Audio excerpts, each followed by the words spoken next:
हाल ही में हमारी education policy में काफी बड़ा बदलाव लाया गया है। एजुकेशन का मतलब होता है विद्या। तो आज उसी लाइन के साथ मैं आप सभी का वेलकम कर रही हूँ।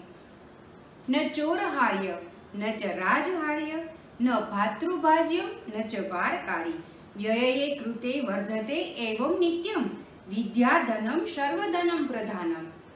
विद्या एक ऐसा धन है जिसे कोई चुरा नहीं सकता, राजा भी उसे ले नहीं सकता, भाइयों में उसका भाग हो नहीं सकता, उसका भार किसी को नहीं लगता और हम जिसे जैसे उसे खर्च करते हैं वैसे वो बढ़ता है। सचमुच विद्या रूपी धन ही सर्वश्रेष्ठ है। बाकी सारे धन कभी लूट जाते हैं, कभी मिट जाते हैं, कभी भाइयों में बंटवारे में चले जाते हैं, पर विद्या एक ऐसा धन है जिसे कोई ले नहीं सकता और जैसे जैसे हम खर्च करते जाते हैं वैसे हमारा ये धन बढ़ता है। प्रीवियस वीडियो में हमने types of account and rules of debit credit को डिस्कस किया था। आज उसका एक एग्जाम्पल लेके हम उसको अच्छी तरह से समझने की कोशिश करते हैं, जिसमें पहला है कॉपीराइट अकाउंट, जो कि आएगा रियल अकाउंट में क्योंकि कॉपीराइट हमारी इंटेंजिबल एसेट होती है। Union bank account personal account है क्योंकि वो एक आर्टिफिशियल पर्सन है, लीगल एंटिटी है। Reliance shares account real account है क्योंकि वो हमारी एसेट है। Discount receipt account one type of हमारी इनकम है जिससे वो नॉमिनल अकाउंट में इंक्लूड होगी।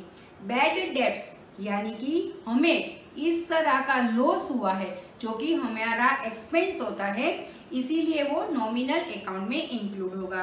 कर्नावती क्लब अकाउंट वो भी एक आर्टिफिशियल एंटिटी है जिसे पर्सनल अकाउंट में इंक्लूड किया जाता है। डेब्टर्स अकाउंट जो पर्सनल अकाउंट है क्योंकि हमने उन लोगों को क्रेडिट पे अपनी गुड्स को सेल किया है। गुड्स डिस्ट्रीब्यूटेड एज सैंपल के तौर पर यानी कि एडवर्टाइज के रिलेटेड हमने अपनी गुड्स को डिस्ट्रीब्यूट किया है, मतलब वो हमारा एक्सपेंस है जिससे वो नॉमिनल अकाउंट में आएगा। उसके बाद आता है डिप्रिशिएशन। हमारी कोई भी एसेट्स हो, मशीनरी हो, उसका जो डिप्रिशिएशन होता है वो हमारा वन टाइप एक्सपेंस होता है जिससे वो नॉमिनल अकाउंट में इंक्लूड होता है। गुजरात गवर्नमेंट अकाउंट वो भी एक लीगल एंटिटी है, आर्टिफिशियल पर्सन है जिससे वो पर्सनल अकाउंट में इंक्लूड होती है। कमीशन अलाउड अकाउंट जो कि हमारा एक्सपेंस है इसीलिए वो भी नॉमिनल अकाउंट में इंक्लूड होगा। स्टॉक अकाउंट हमारे जो गुड्स का स्टॉक होता है वो हमारी एसेट है जिससे वो रियल अकाउंट में इंक्लूड होती है। जर्नल एंट्री कोई भी बिजनेस ट्रांजैक्शन सबसे पहले जिस बुक में लिखा जाता है उस बुक को कहते हैं जर्नल बुक एंड उस ट्रांजैक्शन की उस एंट्री को कहते हैं जर्नल एंट्री। तो सबसे पहले समझते हैं जर्नल बुक क्या होती है। Fundamental book of double entry system. Double entry system में जो भी अलग अलग अकाउंट रिलेटेड बुक्स रखी जाती है उसमें सबसे पहली और फंडामेंटल बुक होती है जर्नल बुक।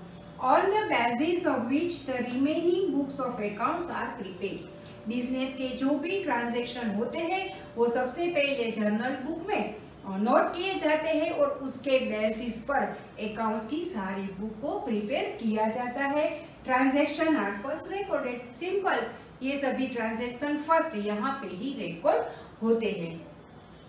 यहाँ पे स्पेसिमेन दिया गया है जर्नल का कि कैसे इस फॉर्मेट को हमें ड्रॉ करना है, कैसे हमें लिखना है। सबसे पहला कॉलम आता है डेट, जिसमें हमें पहले ईयर, बाद में मंथ और बाद में डेट लिखनी होती है।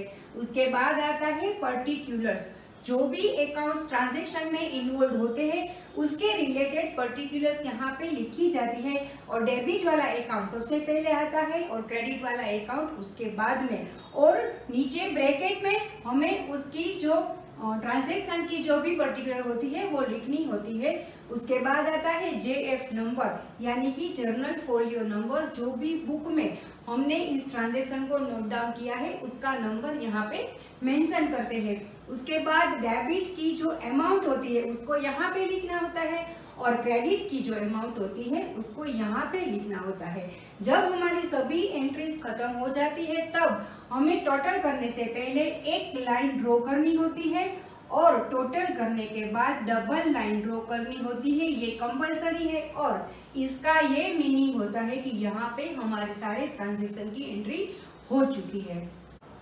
तो अब समझते हैं इन ट्रांजैक्शन को जर्नल बुक में कैसे रिकॉर्ड करते हैं। यहाँ पे एक एग्जांपल लिया है हमने 2020 ईयर का जून मंथ की फर्स्ट डेट का एक ट्रांजैक्शन है, goods of ₹5000 purchased on cash. इस ट्रांजैक्शन में कौन कौन से अकाउंट पहले तो इंक्लूड होते हैं ये देखना है। सबसे पहले ये क्या कौन कौन अकाउंट इंक्लूड हुआ, गुड्स एंड कैश, मतलब हमारी फर्म में हमने जो गुड्स परचेज किए वो आई है और उसके लिए हमने जो पेमेंट किया बतौर कैश वो कैश गई है। ये दोनों अकाउंट रियल अकाउंट है, यानी कि दोनों हमारी एसेट है। तो रियल अकाउंट का रूल क्या है वो हमें फॉलो करना है, debit what comes in and credit what comes out. तो यहाँ पे डेबिट कौन सा अकाउंट करेंगे, गुड्स, यानी कि हमारा परचेज हुआ तो purchase account debit to cash account credit, ये हमने कर लिया। अब इसमें पर्टिकुलर्स में हमें लिखना है being goods of ₹5000 purchased on cash. अब नेक्स्ट देखे तो 4 डेट का ट्रांजैक्शन है हमारा, goods of ₹8000 purchased from Nandan on credit. पहला जो ट्रांजैक्शन था उसमें हमने गुड्स ही परचेज की थी पर कैश पे की थी। इस ट्रांजैक्शन ने हमें गुड्स तो परचेज की है पर किसके पास से की है, नंदन के पास, और कैसे की है, क्रेडिट, मतलब कि हमने कोई पेमेंट नहीं किया है, राइट। तो यहाँ पे कैश अकाउंट तो आएगा ही नहीं, तो गुड्स हमारे फॉर्म में आई है, परचेज की है हमें, मतलब हमारा स्टॉक इंक्रीज हुआ है और नंदन के पास से लिए, मतलब कि नंदन एक पर्सनल अकाउंट है और जो कि गिवर है। तो गुड्स अकाउंट यानी कि हमारा परचेज अकाउंट डेबिट होगा क्योंकि परचेज अकाउंट आता है रियल में और रियल का रूल से debit what comes in, and Nandan जो कि पर्सनल अकाउंट है, पर्सनल अकाउंट का रूल है क्रेडिट द गिवर, जो गिवर है उसको हमें क्रेडिट करना है। तो यहाँ पे गुड्स नंदन ने हमें दी है यानी कि नंदन गिवर है, इसीलिए उसका अकाउंट हम क्रेडिट करेंगे। नेक्स्ट 7 डेट का ट्रांजैक्शन देखे तो goods of ₹5000 sold to Jigna. यहाँ पे जो दो अकाउंट इन्वॉल्व है वो है goods and Jigna. Journal entry में एक बात सबसे महत्वपूर्ण है कि हमें वही ट्रांजैक्शन सबसे पहले लेना है जो कि डेबिट होता है।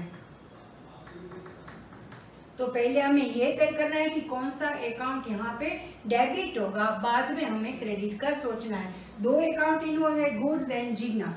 अब हम गुड का देखें तो गुड्स हमारे फॉर्म में से गई है, मतलब उसको हमें क्रेडिट करना है क्योंकि रियल अकाउंट का जो रूल है वो है कि debit what comes in and credit what goes out, यानी कि ये तो तय हो गया कि गुड्स का अकाउंट यानी कि सेल्स का अकाउंट हमें यहाँ पे क्रेडिट करना है, तो वो बाद में आएगा। तो पहले कौन आएगा, गुड्स ली है किसने, जिग्ना ने। जिग्ना कौन है, पर्सनल अकाउंट। पर्सनल अकाउंट का रूल, पर्सनल अकाउंट का रूल है debit the receiver and credit the giver.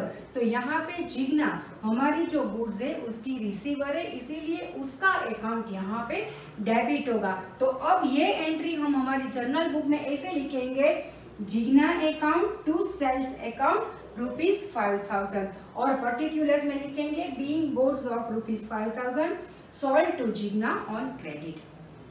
अब एक इम्पोर्टेंट बात ये भी, अब हमने जर्नल एंट्री यहाँ पे कंप्लीट कर ली, तो टोटल मारने से पहले हमें ये करना है कि यहाँ पे एक लाइन ड्रॉ करनी है दोनों कॉलम में, राइट। और टोटल मारने के बाद नीचे हमें 2 लाइन ड्रॉ करनी होती है और यहाँ पे लिखना है हमें टोटल। इस तरह से जब हम कंप्लीट करेंगे तभी माना जाएगा कि यहाँ पे हमारी जर्नल एंट्री कंप्लीट हो चुकी है। तो आज के इस पार्ट के साथ अगले पार्ट में भी हम जर्नल एंट्रीज में अभी आगे के टॉपिक्स डिस्कस करेंगे। तब तक stay tuned with Shiv academy. Thank you.